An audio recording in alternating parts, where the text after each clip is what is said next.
কবি সুজন মিঠির ছেলেটা, হাতে ইঁটের টুকরো, চোখে আগুন।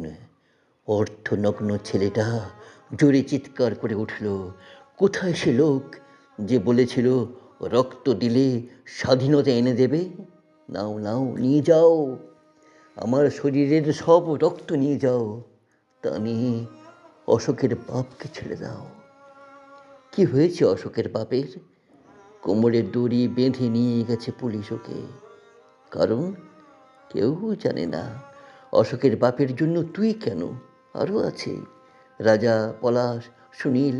খেতে পায় না, কেউ কাজ দেয় না, বলে চুরি করবি, ভিক্ষে মেলে না।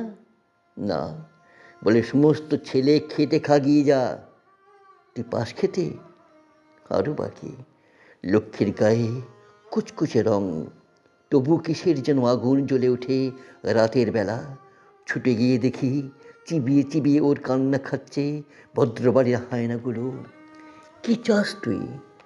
ওই লোকটাকে পেলে কি করবি? আমার সারা শরীরের রক্ত ঢেলে দেব তার হাতে। তারপর তারপর বলবো, এই যে এত আনন্দ চারিদিকে, এত আলো, আমার রক্ত নিয়ে তার কিছুটা ওই ফুটপাতে রেখে যাও। কোথায় সে লোক, কোথায়?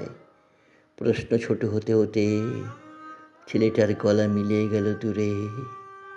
কারণ একটু আগেই এক আসামির পরিবর্তে ছেলেটাকে পুলিশ তুলে নিয়ে গেছে।